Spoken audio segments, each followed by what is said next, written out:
prêcher autre chose, mais c'est pas... c'est sagesse, intelligence, sagesse, intelligence, sagesse, intelligence. Donc, eh bien, on va parler de la sagesse et de l'intelligence. Surtout qu'évidemment, il y a le verset de la parole qui va avec, dans le livre des Proverbes, le Proverbe 9 au verset 10, il dit « Le début de la sagesse, c'est la crainte de l'Éternel, et la connaissance des saints, c'est l'intelligence. » Amen. Donc, on va parler de ces choses ensemble, qui sont pour notre propre cœur. En fait, le message de ce matin, c'est de nous renforcer, je vais essayer de parler plus doucement, de nous encourager à travailler sur nous, à progresser dans notre vie, dans notre équilibre, dans notre paix, dans notre relation avec Dieu, dans notre relation avec les autres. Nous avons besoin de progresser. J'ai besoin de progresser. Amen. Et je veux me le dire, j'ai plus besoin de progresser que mon frère ou ma sœur. Parce qu'on se dit quand même, celui-là, oh là là, ou celle-là, heureusement que moi je suis mieux. Mais on a tous nos failles. Et le Seigneur sait que nous avons tous besoin de progresser. Et il me semble quand même que le meilleur résultat qui soit, c'est de progresser avec soi-même, dans la connaissance de soi, dans sa relation avec Dieu, bien sûr dans sa relation avec les autres, qui est un peu le... Comment on appelle ça? Le manomètre de contrôle. Parce que c'est dans la qualité des relations avec les autres qu'on peut aussi voir la qualité de notre vie. Et Dieu sait si nous avons, si j'ai les uns et les autres des progrès à faire. Alors on va parler de l'intelligence en premier, bien que normalement dans l'écriture elle vient toujours en deuxième. Et je vais en parler en premier parce que j'avais vraiment sur le cœur en fait les défauts de l'intelligence humaine. Intelligence oui, mais surtout pas que.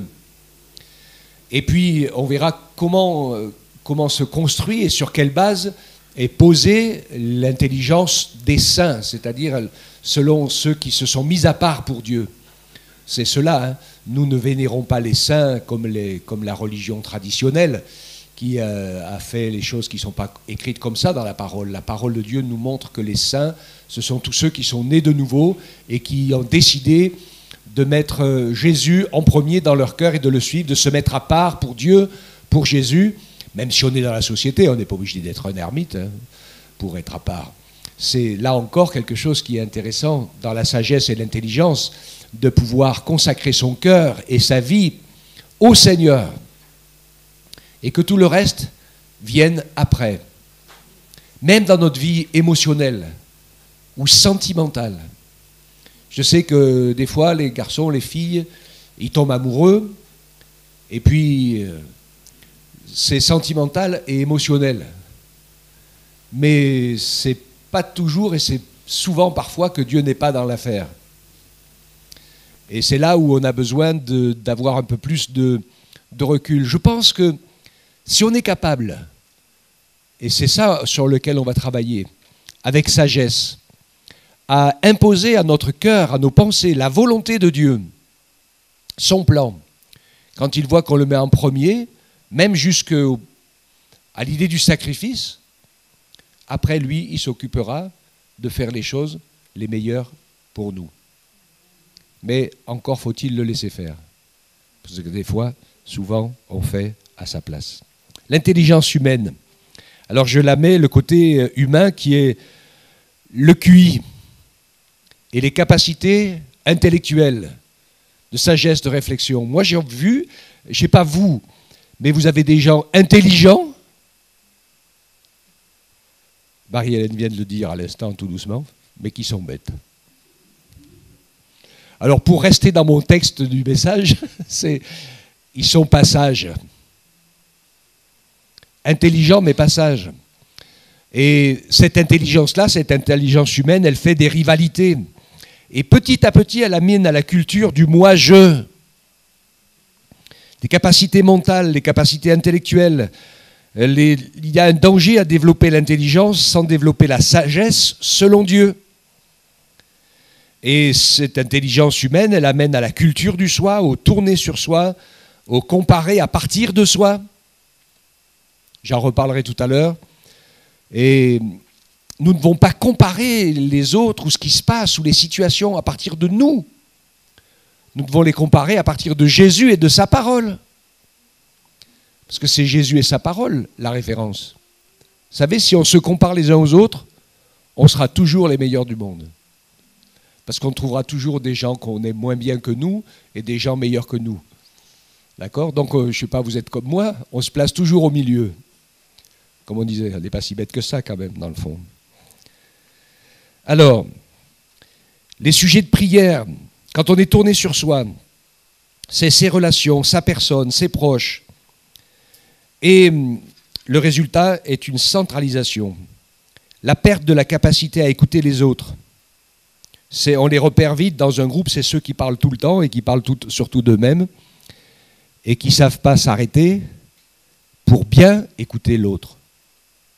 Moi, je sais qu'il faut que je travaille dessus parce que quand quelqu'un me parle, j'ai toujours plein d'idées qui viennent. Et c'est difficile. C'est difficile. C'est un apprentissage d'écouter vraiment l'autre. Et on n'y arrive pas toujours. Hein. On n'y arrive pas toujours. Alors, vous me direz, ça sert à quoi? Eh bien, ça sert à apprendre à écouter Dieu. Parce que Dieu parle tantôt d'une manière, tantôt d'une autre, et on n'y fait pas attention. Et parfois, il nous parle même par des... Ah ben, tout à l'heure, ce matin, Yann, il nous parlait d'un film. Il nous parle par des gens qui ne connaissent pas Dieu, parfois. Moi, je me rappelle d'un homme qui s'est converti. Marie-Hélène, elle le connaît avec nous à Clermont. Il est venu, il était un peu marginal à la rue. Et c'est un clochard qui l'a emmené, qui était mal habillé, tout sale, pas bien lavé, tout ça. Il lui dit, bon, viens là-bas, parce que c'est sympa, les gens sont gentils, il fait chaud. Et puis tu entendras des choses sympathiques. Et lui, il est rentré, et le Saint-Esprit a touché son cœur, il s'est pratiquement converti à la première réunion. Et le clochard en question qui l'a fait venir, on ne l'a jamais revu. Donc je me demande à la limite si ce n'était pas un ange. Ils aiment bien se déguiser en clochard pour voir comment on va faire. Donc, bien sûr, il y a des besoins de guérison en soi-même. Quand c'est naturel chez l'homme, chez l'être humain, on est pécheur et on cherche à être heureux. Et donc, sans qu'on le veuille, tout tourne autour de soi. Et surtout si on a été... Il y a deux effets qui produisent exactement le même résultat. C'est les enfants qui ont été élevés à la très dure, parfois battus, toujours contrariés, méprisés, bons à rien, traités d'eux. Et puis ceux qui ont été traités comme des roitelets, où le chef à la maison, c'est le plus petit. C'est pas une bonne chose, ça. Hein? Vous savez ce que la Bible dit dans le livre des Proverbes? Malheur à toi, pays dont le roi est un enfant. Malheur à toi. Parce que tu ris quand il est enfant, mais tu pleureras quand il sera plus grand. Ça, c'est sûr. Parce qu'il deviendra un tyran. Et l'un comme l'autre ont tendance à devenir un tyran. Souvent, ceux qui font de la psychologie, c'est le nid dans lequel naissent les pervers narcissiques. Alors, en tout cas, c'est sûr qu'on a besoin de guérison dans la relation avec soi-même. Et le Seigneur va nous guérir. Et on a besoin d'une bonne identité. Il y a beaucoup de personnes qui parlent d'identité en Christ, et c'est toujours lié au grand ministère et aux grandes choses qu'on peut faire.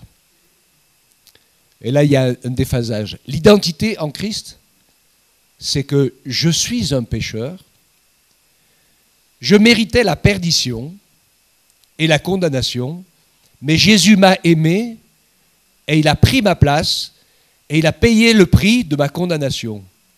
Je suis gracié, non pas parce que je le méritais, mais je suis gracié parce que Jésus m'a gracié, parce que je lui ai demandé de le faire. Et à partir du moment où le Seigneur t'a gracié, que tu lui as demandé de te gracier, tu n'as plus rien à prouver. Même si tu fais rien, même si tu dis rien, ça ne change rien à ce que Jésus a fait en toi pour te sauver et t'accepter. Tu n'existes pas, tu n'es pas quelqu'un que parce que tu es quelqu'un d'intelligent, de fort, de capable et que tu sais faire plein de choses ou que tu as pleine capacité, etc. Tu es quelqu'un parce que Jésus t'aime. C'est tout. Tout le reste est grâce. Il n'y a pas de droit. Moi, je le dis souvent, mais on est dans un pays où les gens disent « j'ai des droits ». Alors je leur réponds toujours « tu as aussi des devoirs ». Hein? D'autres personnes qui me disent « j'ai des droits », j'ai dit « écoute-moi, avec mon âge, je peux te le dire maintenant, ça n'existe pas. Personne n'a aucun droit. Si un jour quelqu'un vient te tuer, même si tu as le droit de vivre, c'est une mentalité qui rend malheureux, ça, de se dire j'ai des droits. Tout est grâce, tout ce qu'on a, la moindre chose, c'est une grâce de Dieu. On se réveille le matin, c'est une grâce de Dieu, on respire, c'est une grâce de Dieu. On a quelque chose dans son assiette, c'est une grâce de Dieu. C'est pas qu'on le mérite. Hein. Il y a des gens qui sont plus méritants que nous et qui sont dans des pays très pauvres et qui n'ont rien dans leur assiette, qui mangent un repas tous les 2 jours ou tous les 3 jours. Ils ne sont pas plus bêtes que nous. Hein. Ils ne méritent pas plus. Tout est grâce. Il y a peut-être dans cet événement un appel de Dieu à essayer, dans la mesure du possible, à prendre soin les uns des autres. Et on essaye de le faire. Et beaucoup de grandes autorités, de grandes richesses rendront de grands comptes et des comptes terribles parce qu'ils auront investi dans la misère, dans la guerre, dans la souffrance, à l'infini, mais il n'y a pas de moyen pour venir au secours de ceux qui souffrent et de ceux qui sont dans la détresse. Après, il y a des endroits où il y en a quand même, heureusement. Dans notre pays, on n'a pas tant à se plaindre que ça quand même, par rapport à d'autres pays, etc. Le thème de ce matin, c'est vraiment important pour moi, et je crois que c'est essentiel, parce qu'on va bientôt rencontrer Jésus, les uns et les autres. C'est de faire la paix avec soi-même. Amen. Faire la paix avec soi-même. Et ça, bien sûr qu'on a besoin de l'aide de Jésus. Vous relirez dans Ecclésiaste, dans Job, pardon, où cet homme dit « j'ai été gracié, je ne méritais rien, Dieu m'a fait grâce, il a trouvé un ange intercesseur, et je loue et je bénis l'Éternel qui m'a secouru, qui m'a fait grâce alors que je ne méritais rien du tout. » Amen. Alors, beaucoup sont très intelligents mais manquent réellement de sagesse. Dans ce verset, nous avons vu que la sagesse passe avant l'intelligence et que l'intelligence va être étudier la parole, comprendre le plan de Dieu. Je pense qu'on a vu des choses qui sont essentielles. Il y a un courant dans les églises chrétiennes évangéliques maintenant qui a gagné le protestantisme traditionnel depuis très très longtemps, qui, sans le dire vraiment, est la théorie du remplacement. Vous connaissez la théorie du remplacement, la théologie du remplacement? C'est Luther qui a inventé ça, le premier. C'est que depuis que l'Église est née, de Jésus-Christ, le peuple élu de Dieu, c'est l'Église. Les Juifs, c'est fini. Mais pour faire cette réflexion-là, vous pouvez déchirer votre Bible et en enlever les 3/4 des pages. Dieu ne se repent jamais de ses dons, dit son appel. Son peuple sable de la mer, son peuple terrestre, c'est Israël. Ça sera toujours Israël. Même Paul en parle, il dit on ne peut pas se couper de ses racines. Nous, on était l'olivier sauvage, on a été greffé sur l'olivier franc. Mais Dieu peut regreffer les branches de l'olivier franc sur leurs propres racines. Et Dieu a promis à son peuple, Israël, le règne messianique, et ils l'auront. Parce que Dieu ne se repent pas de ses dons, ni de son appel. C'est le peuple de la parole, c'est de lui que sortent toutes les prophéties. Et c'est pas moi qui l'ai dit, hein. Il y a quelqu'un de très important qui l'a dit. Le salut vient des Juifs. Oui, c'est Jésus qui a dit ça. Parce qu'il l'est. Et donc, évidemment, pour l'instant, et Dieu le dit, c'est pour ça qu'on peut les aimer. Il a endurci leur cœur en tant que nation, en tant que peuple et autorité, jusqu'à ce que toutes les nations soient entrées. Ça n'empêche pas à plein de juifs de se convertir. La bonne nouvelle de l'Église, elle est pour tous les hommes, de toute langue, de toute race, de toute tribu et de toute nation. Et je ne sais pas comment on peut se laisser aller dans la théorie du remplacement, puisque la première église chrétienne du réveil avec la venue du Saint-Esprit était à grande majorité, pratiquement dans les premières années, quasiment à 100% de juifs, avec des souverains sacrificateurs et des docteurs de la loi qui se convertissaient. On fait un peu de soucis quand même parce qu'ils voulaient circoncire tout le monde, mais c'est une manie. Mais donc dans cette situation, ils allaient avec leur culture, avec leur cadre. Il y avait des choses qu'ils avaient. Et c'est là où il faut avoir l'intelligence de la parole. La circoncision et la spécificité sur la terre de la marque du peuple de Dieu, élu et mis à part, et qu'il le sera et qu'il l'est toujours. Elle n'est pas celle des païens. Vous comprenez ce que je veux dire? Ça ne concerne pas l'Église. Ce qui concerne l'Église, c'est la circoncision du cœur. C'est d'avoir donné la porte de son cœur, la clé, la poignée, la serrure à Jésus. C'est ça qui concerne l'Église. Et l'Église, c'est l'épouse. Et on sait qu'à la fin, toutes les nations viendront pour se liguer contre Israël et tenter de les anéantir, et Jésus viendra les sauver. Et nous serons à ses côtés, en tant qu'épouse, pour cette merveilleuse et extraordinaire délivrance. Le peuple d'Israël est le calendrier de Dieu pour l'histoire du monde. On a plusieurs fois cru dans des grands événements graves, et surtout avec les guerres mondiales, que c'était la fin du monde. Mais ça ne l'était pas. On a eu des antéchrists déjà, et tout ça. Mais ce n'était pas la dernière, parce qu'Israël n'était pas à sa place.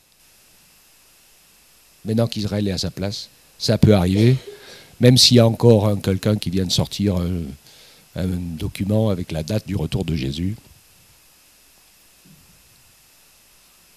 Seigneur. Comme je dis parfois, si même il ne s'est pas trompé qu'il avait choisi le bon jour, le Seigneur va le changer. Il en prendra un autre. Il n'y a pas de raison, puisque personne ne le sait. Ni le jour, ni l'heure. Donc c'est lui qui décide. OK? La sagesse. La sagesse. Le début de la sagesse, c'est la crainte de l'Éternel. C'est quoi la crainte de l'Éternel? C'est de donner à Dieu place et autorité supérieure à soi. C'est ça la crainte de l'Éternel. Je ferai bien ça, mais est-ce que ça plaît à Dieu? Ou peut-être je ne ferai pas ça, mais est-ce que ça plaît à Dieu? Ou est-ce que ça lui déplaît? C'est la crainte de l'Éternel. Alléluia. C'est le commencement de la sagesse. Comme je dis souvent, il y a beaucoup de gens, ils avancent dans la mer de ce monde avec la boussole posée sur le capot. Ils avancent dans la mer de ce monde avec la boussole posée sur le capot. Vous voyez ce que je veux dire? Vous connaissez la nuance? Ceux qui ont fait les scouts, ils savent tout ça. Donnez-moi une boussole et puis je la pose ici, là, sur le plateau qui est tout métallique. Elle perd le nord. Elle va être complètement folle parce qu'elle va être son aimant, on va attirer la ferraille qui est autour. Et donc, c'est ce qui se passe pour les gens qui se guident avec leur propre intelligence, leur propre réflexion, même avec la parole de Dieu à côté. Mais c'est eux le centre. Si c'est toi le centre, tu es perdu, tu tournes en même temps que ton aiguille. Pour ne pas être perdu, il faut que la boussole soit excentrée de soi, de sa personne, qu'elle soit quelqu'un d'autre que toi, que moi. Ma boussole, c'est le Seigneur au travers de sa parole et de son Esprit Saint. Amen. Ça, c'est la sagesse. La sagesse de la parole nous enseigne. J'ai mis des débuts du sermon sur la montagne, parce que ça peut nous faire gagner ou perdre du temps, parce que tout le monde le connaît. Mais c'est très intéressant, parce que nous voyons ici la sagesse de Jésus et de la parole de Dieu qui nous décrit le mystère du bonheur. Heureux. Être heureux. Nous, on dit être heureux. Mais ce n'est pas écrit comme ça dans la parole. Ce n'est pas être heureux. C'est heureux. Vous savez comment il se traduit, le mot heureux? Il est très creusois. Très, très creusois, le mot heureux. Vous savez pourquoi? Parce qu'il se définit comme en marche. Quelqu'un qui est heureux, c'est quelqu'un qui va d'un endroit moins bien vers un endroit meilleur. C'est un mouvement, c'est un déplacement. Et dans l'esprit des gens, être heureux, c'est une espèce de jouissance, c'est quelque chose de statique. On reçoit, consommateur, consommer le plaisir, etc. Mais être heureux, comme le dit Jésus, c'est aller vers quelque chose qui est vrai, qui est bon, qui est droit, même au prix de la souffrance. Et c'est souvent au prix de la souffrance. Et c'est pour ça que la première chose qu'il dit à la foule qui est assise devant lui, heureux ceux qui sont conscients de leur pauvreté spirituelle, car le royaume des cieux est à eux. Ceux qui savent qu'ils ne peuvent rien sans Dieu, qui ne sont pas sauvés par leur religiosité, leur sagesse ou leurs œuvres, mais qui savent que c'est Jésus qui t'a sauvé, qui m'a sauvé. Amen. Et qui savent aussi, qui acceptent de dire « je ne comprends pas tout, je ne sais pas tout, je ne connais pas tout ».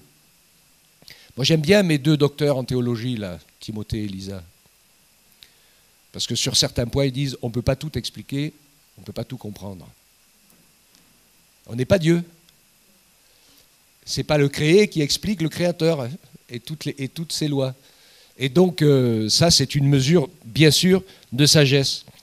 Et donc, il y a une question d'appartenance. Ça veut dire que si je suis conscient que je ne fais pas le taf, je ne fais pas le joint tout seul, et que j'ai besoin du Seigneur pour être accompli, pour aller dans la bonne direction, j'ai besoin de toi, Seigneur. Jésus le disait, sans moi, vous ne pouvez rien faire. Sous-entendu de bon, parce que des choses on peut en faire, mais pas toujours des bonnes. Ok ? Sans moi, vous ne pouvez rien faire. Et c'est quoi les œuvres justes des saints? Il y a plein de choses. On fait à manger, on mange, on prend soin les uns des autres, il n'y a pas de souci. Il y a plein de choses qu'on met dans l'étagère des œuvres bonnes et tout ça, mais qui, en réalité, sont justes pour Dieu, hein, qui nous regarde sur la terre, le minimum vital que Dieu exige des hommes pour pouvoir vivre bien ensemble. Mais nous, on se croit, on dit, ah, t'imagines ce que j'ai fait en partageant mon pain avec celui qui a faim. C'est pas une bonne œuvre, ça. Pour Dieu, c'est la normalité. D'accord ? Ça n'a pas de valeur. Par contre, accrocher un fil de laine rouge à sa fenêtre quand on habite Jéricho au-dessus de la muraille et qu'on a caché les espions, parce que les espions, qui sont l'expression de la parole de Dieu, ils ont dit, écoute, on fait un pacte de paix, et ce signe de l'alliance entre nous et toi pour que vous ne soyez pas détruits quand Jéricho sera anéanti, c'est ce cordon de fil rouge sur ta fenêtre. Ça, c'est une œuvre de l'esprit. Comme le baptême, qui est une œuvre d'obéissance de l'esprit qui nous fait entrer. J'entre dans la volonté de Dieu, j'entre dans l'alliance. Alléluia. Et donc, il y a des gens qui font des œuvres de charité. Je ne dis pas que toutes les œuvres de charité ne sont pas des œuvres de l'esprit. Il y a des gens, si c'est notre appel. Je pense que dans l'Église, c'est au moins un tiers des appels au service des gens de prendre soin de ceux qui sont dans la misère et dans la détresse. Après, il y en a un autre tiers où il faut gérer, administrer, faire les travaux, enfin tout faire pour que toute la boutique et l'église tournent. Et puis après, il y a les autres qui sont dans le ministère de la visite, de la prière, de la prédication, de la louange. Mais tout le monde n'est pas appelé à faire la même chose. Et c'est une œuvre de la foi quand tu fais ce pourquoi tu es appelé par le Seigneur. Ça ne t'empêche pas de faire d'autres choses aussi, mais c'est ce qui procure, bien sûr, le plus de paix. Donc, heureux ceux qui pleurent, car ils seront consolés. Vous avez compris mon explication? Parce que, alors là, sinon, ce n'est pas possible. Parce que si tu es heureux quand tu pleures, mais ça veut dire que si on pleure, on a besoin de consolation. Et le Seigneur est celui, si on se tourne vers lui, à un moment ou à un autre, qu'on lui demande vraiment, il va nous consoler, à moins qu'on ne veuille pas. Si on a décidé de se punir soi-même longtemps et de jamais se pardonner. Parce que le gros problème, en fait, c'est pas Dieu ni l'autre. Hein. Le gros problème, c'est toi, en fait. Enfin, c'est moi. Il y a un moment donné, si tu veux entrer dans ce que Dieu t'a préparé, il va te le donner. Alléluia. Achetez gratuitement, prenez le pain, l'eau, tout ce que je vous donne gratuitement, c'est tout prêt, j'ai tout, la table est mise. J'ai une bonne nouvelle, hein. Je ne sais pas si la vôtre elle est mise pour tout à l'heure. On essaiera de finir pas trop tard. Mais la table du Seigneur, elle est mise. Hein. Il l'a mise à la croix en se dépouillant, en se sacrifiant, et après la croix, en ressuscitant victorieusement sur toutes les œuvres des ténèbres. Donc la table est prête à nous d'y venir. Donc, allez chercher auprès du Seigneur la consolation. Et je pourrais vous donner des témoignages de gens qui ont vécu la consolation, et ben c'est quelque chose, c'est surnaturel. Et ça fait partie aussi de la guérison intérieure, d'être consolé. C'est une œuvre de Dieu, une vraie consolation, c'est une œuvre de Dieu, surtout dans certaines souffrances et certaines douleurs qui humainement ne sont pas guérissables ou consolables. Heureux ceux qui sont doux, car ils hériteront la terre. Vous savez ce que la parole de Dieu dit par rapport aux chrétiens? Que votre douceur soit connue de tous les hommes. Il y en a, ça leur parle. Hein. Bon.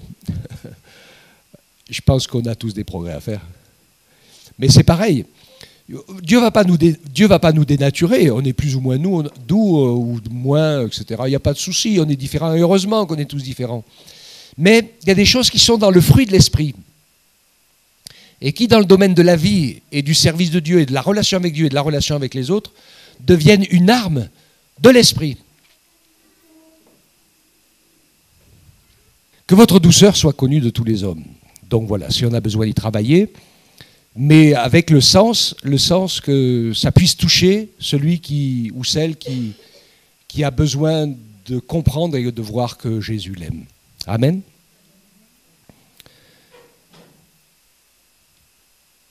Heureux ceux qui ont faim et soif de la justice. Alors là, c'est pareil. Hein. La justice des hommes, la justice de Dieu. C'est d'abord la justice de Dieu. Hein. On est bien d'accord. Les justes, ce sont tous pas des gens sans péché. C'est des pécheurs repentis, les justes. Parce que nous avons été graciés. Nous avons été justifiés. Et alléluia. Heureusement que le Seigneur nous a fait grâce. Et si le Seigneur commençait à sortir à la lumière tous nos péchés cachés, je pense qu'on resterait enfermé chez soi. Hein, on n'oserait pas sortir dehors, mais le Seigneur nous fait grâce, il nous pardonne, il ne veut pas étaler notre misère sur la place publique. On n'étale pas la misère des autres sur la place publique non plus. Vous vous rappelez, pour ceux qui étaient à la solidarité, on lit la parole un peu à la solidarité, on lit dans les proverbes, il dit, si on t'accuse, défends-toi, mais ne dévoile pas les péchés d'autrui, de peur que tout ça se retourne contre toi. Tu t'en rappelles, hein? Ouais. Amen. Voilà, être miséricordieux pour obtenir miséricorde, ça on le sait tous, des fois on l'oublie, mais on a besoin de le savoir. Le Seigneur Jésus, il nous l'a dit dans le Sermon sur la montagne, ne t'inquiète pas, tu seras traité comme tu as traité les autres. Enfin si, inquiète-toi quand même, peut-être, à certains moments. Il vaudrait peut-être mieux s'inquiéter et faire attention d'être un peu plus miséricordieux, etc. Ceux qui procurent la paix seront appelés fils de Dieu, et puis il parle de la persécution, et en tous il définit, réjouissez-vous, soyez dans l'allégresse, parce que votre récompense sera grande dans les cieux, c'est ainsi qu'on a persécuté les prophètes qui vous ont précédés. Et que Dieu nous aide toujours à progresser, à grandir, à aller de l'avant. Ne soyons pas de ceux, comme Paul le disait à Timothée, il y a des gens dans la foi, croyants, 2 Timothée 3,7, il dit, ils apprennent toujours sans pouvoir jamais arriver à la connaissance de la vérité. Apprendre sans apprendre. Et vous avez des gens qui passent leur temps sur Internet à écouter des prédications, mais ils ne sont pas capables d'avoir une discussion humaine sensée, de dire bonjour et d'avoir les pieds sur terre. Et on n'est pas au ciel encore, hein? Donc on a les pieds sur terre. Le cœur au ciel et la tête entre les deux. C'est pas très esthétique, mais c'est comme ça qu'il faut fonctionner. Les pieds sur terre, le cœur au ciel, la tête entre les deux.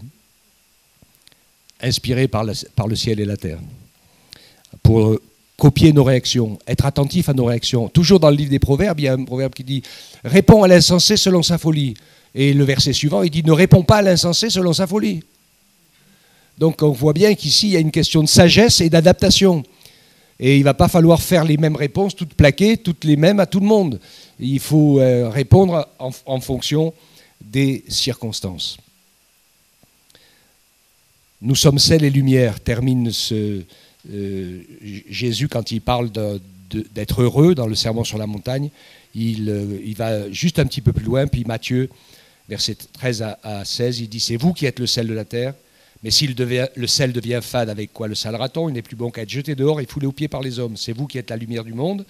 Et une ville située sur une montagne ne peut être cachée. On n'allume pas une lampe pour la mettre sous un boisseau, sous un seau à l'envers, hein. Mais on la met sur un chandelier, elle brille pour tous ceux qui sont dans la maison. Que votre lumière brille ainsi devant les hommes, afin qu'ils voient vos œuvres bonnes et glorifient votre Père qui est dans les cieux. Amen. » Alors quand il parle du sel foulé aux pieds dehors, il y a des pays où on sale avec des blocs de sel qui sont tirés des mines. Donc c'est un bloc de matière organique avec énormément de sel dedans. Donc vous mettez le morceau de bloc dans la soupe pour le faire cuire. Quand il est tout neuf, vous le laissez 1 minute. Quand il est moyen, vous le laissez 3 minutes. Quand il est vieux, vous le laissez 5 minutes, le bloc de sel, parce qu'il y a de moins en moins de sel qui se dilue dans l'eau. C'est comme ça que ça fonctionnait à l'époque, ils faisaient comme ça. Et quand il n'y avait plus de sel à diluer, eh bien, ils le jetaient sur le chemin pour boucher les trous. Et c'est pour ça que Jésus parle de ça, jeté dehors et foulé aux pieds par les hommes, parce qu'il n'y a plus de sel dans le bloc de sel. D'accord ? Nous, on ne connaît pas, on a la salière où il y a du sel pur, donc on fait comme ça. Mais à cette époque, ça fonctionnait comme ça, ils étaient dans la nature. Donc le sel, en fait, il avait l'idée d'être un petit peu, pas si visible que ça, mais de donner le bon goût, comme dit toujours Marie-Hélène, le sel, c'est ce qui donne mauvais goût à la soupe quand il en manque. Ou quand on oublie d'en mettre, peut-être, c'est plus ta définition. Hein? Et donc, c'est une réalité. Et nous savons que le premier témoignage, qui est le témoignage des enfants de Dieu, c'est l'impact et le bien-être que nous produisons. De pouvoir... ce qui serait super, c'est qu'on ait tous envie de notre compagnie. Ouais. Bon. Amen quand même. Donc ça, c'est la sagesse. Le sel de la terre, je l'ai pris comme l'image de la sagesse, et qui fait que nous sommes des croyants et des chrétiens qui donnons le bon goût, le bon sens et les bonnes choses dans la vie. Et puis vous êtes la lumière du monde, parce que Dieu nous a donné l'intelligence, il nous a donné sa parole, on peut l'étudier, et il y a plein de choses qu'on sait, et que le monde ne sait pas. Quand vous parlez avec quelqu'un, avec les gens, quand ils vont chez les guérisseurs, et qu'on leur dit, mais attention, parce que les gens qui vont chez le guérisseur, ils utilisent une loi spirituelle qui est du monde spirituel depuis toujours, et qui est une loi qu'il n'y a que Jésus, normalement, qui a le droit de l'utiliser. Mais bien sûr, les démons, ils volent tout, alors ils l'utilisent. C'est la loi du déplacement. Qu'est-ce qu'il a fait, Jésus? Il a pris sur lui nos péchés, nos maladies, nos infirmités, il a tout pris sur lui, il est mort avec et il est ressuscité sans. Alléluia! N'oubliez pas qu'il est mort avec et qu'il est ressuscité sans. Hein? Donc ça amène, ça c'est vraiment formidable ce que Jésus a fait pour cela. Et donc il a utilisé cette loi qu'il a créée lui-même du transfert, il a pris les choses, c'est de son autorité. Et les guérisseurs, ils font la même chose, ils utilisent cette loi, et le mal, ou ils l'envoient sur quelqu'un d'autre, ou ils le prennent sur eux, ou ils le changent. La majorité d'entre eux, ils le changent. La plupart des gens qui consultent les guérisseurs, au bout de quelques années, ils sont dépressifs, ils font de la dépression, plus ou moins grave, ils ne dorment plus la nuit. Et moi, je les reconnais tout de suite, et vous aussi, mes frères et sœurs, quand ils viennent dans l'église écouter la parole de Dieu, au moment où commence la prédication, ils s'endorment. Et quand la prédication se termine, ils se réveillent. Ce qu'ils ont reçu du monde des ténèbres fait que la parole, leur cœur est comme un chemin, et les oiseaux du ciel viennent, ils mangent la parole, elle ne rentre pas dans le terrain. C'est compliqué, hein? Donc ça, j'ai dit ça, mais il y a une multitude de choses que le Seigneur veut nous apprendre. Mais je voudrais vous dire quelque chose d'autre qui est une mesure de sagesse. Des gens, quand on rend témoignage et quand on parle de Jésus, la première chose qu'on dit, c'est viens à l'église. La deuxième chose qu'on dit, c'est fais-toi baptiser. et d'autres choses comme ça. Et puis tout de suite après, même déjà des fois avant, tu vis dans le péché, donc arrête, sors du péché. Il faut que les gens rencontrent Jésus d'abord. Il faut leur parler de Jésus. Il faut leur donner envie de rencontrer Jésus. Alors ça nous aide d'aller à l'église. C'est vrai qu'ils peuvent écouter la prédication, etc. etc. Mais ce n'est pas la première des choses qui viennent même à l'église, même si ça aide beaucoup pour encourager et accompagner notre témoignage. Et donc on peut insister, c'est intéressant, leur offrir la Bible. Tout cela, c'est essentiel, c'est fondamental. Mais dans notre esprit, c'est qu'ils viennent à Jésus. Vous n'allez pas leur demander de sortir de l'immoralité, des dépendances et du péché, parce que c'est mal, parce que c'est du péché. Ils le savent d'ailleurs la plupart du temps. Ça fait longtemps qu'il y en a certains qui voudraient en sortir, mais ils ne le peuvent pas. Parce qu'ils n'ont pas rencontré Jésus. Donc on n'est pas des moralistes. Et des fois on a des gens autour de nous qui dans nos familles ne vont pas bien du tout pendant certains moments. C'est très difficile, on nous fait prier pour que ça aille mieux. Et moi j'ai parfois envie de prier, Seigneur, mais fais que ça aille plus mal encore. Jusqu'à ce qu'ils craquent. Qu'ils se convertissent, qu'ils viennent à Dieu, que sa vie s'écroule. Je sais pas, qu'ils soient sauvés, quoi. Parce que si ça s'améliore et qu'il reprend le cours de l'existence comme avant, et qu'il finit perdu comme il l'était déjà, ça n'a pas d'intérêt pour personne. D'accord ? Comprenez ce que je veux dire ? Ça, c'est de la sagesse. Ou des fois, on prie pour que les guerres s'arrêtent, pour que les maladies s'arrêtent, pour que ceci, pour que cela. Mais vous perdez votre temps quand vous priez pour ça, parce que dans la Bible, dans la fin des temps, il est dit que toutes ces choses vont arriver. Elles sont le fruit du comportement des hommes. Nous, ce qu'on peut prier, c'est qu'au travers des guerres, les gens se convertissent. Au travers des bombes et des morts, il y ait des gens qui soient épargnés, qui soient sauvés, qui soient graciés, miraculés, que Dieu sauve, que Dieu libère. Et il le fait. Et il le fait. Mais j'ai une mauvaise nouvelle. Les choses ne vont pas aller en s'arrangeant.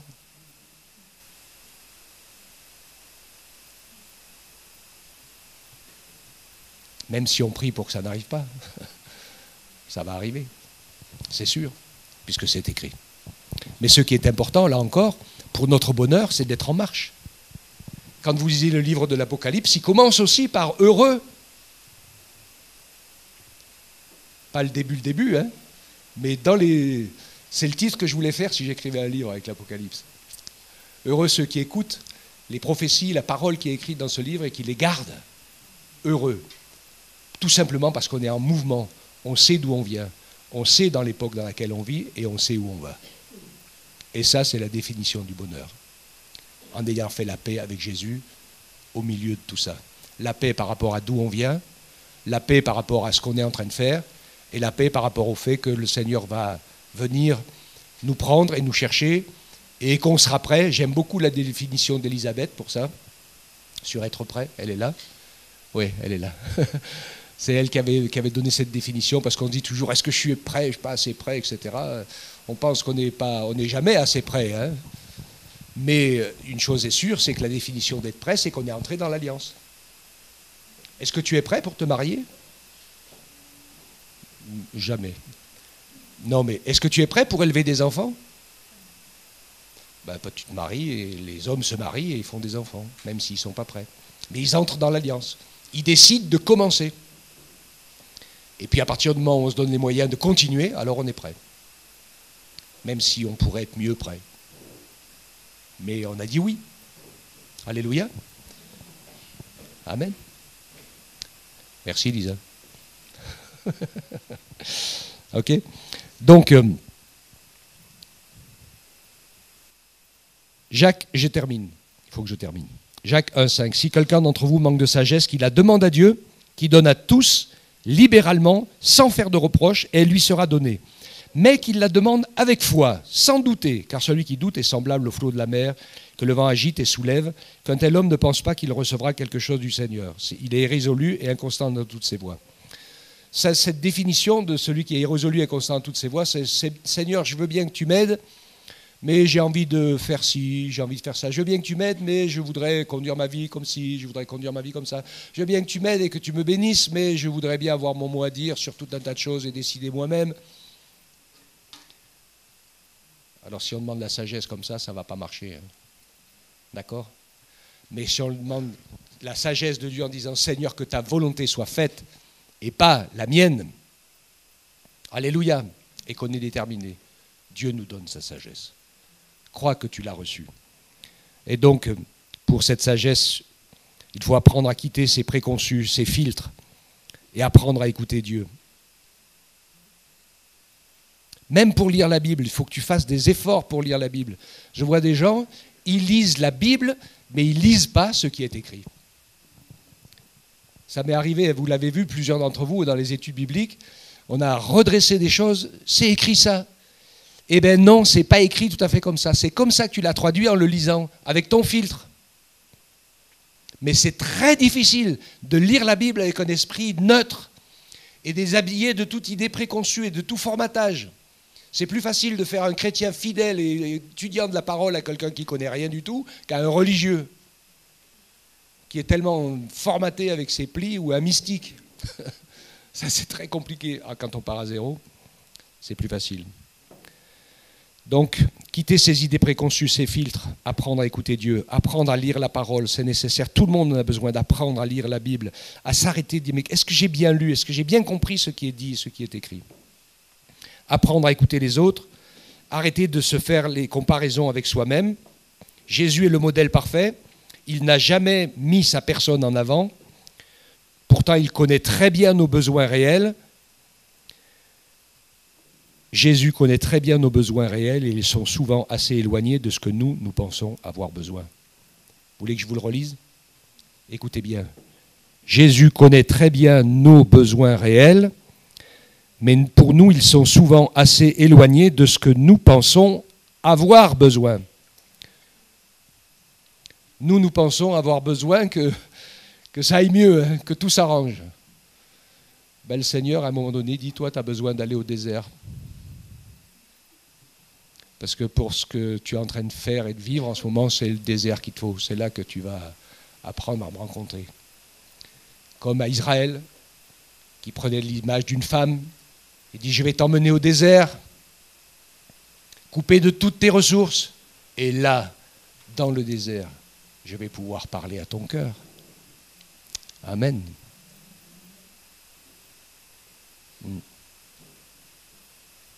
À l'écoute de Dieu.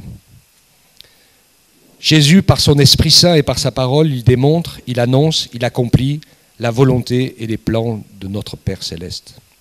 Jésus nous montre l'exemple à suivre. Alléluia. Et Jésus n'avait jamais de problème avec personne. Il savait toujours quels étaient les besoins des gens et ce vers quoi il devait aller, même si parfois il aurait rentré dedans sévèrement. Alors mettant des petits coups de fouet et en renversant tous leurs billets de banque par terre dans le temple, la monnaie et les billets d'échangeurs, il a tout mis à l'envers. Parce qu'évidemment, il savait que c'était une catastrophe, parce qu'eux, ils faisaient de l'argent sur le dos des sacrifices. Ils se seraient contentés d'en vivre. Il n'y avait pas de souci avec ça, mais ils avaient trouvé la formule pour faire de l'argent.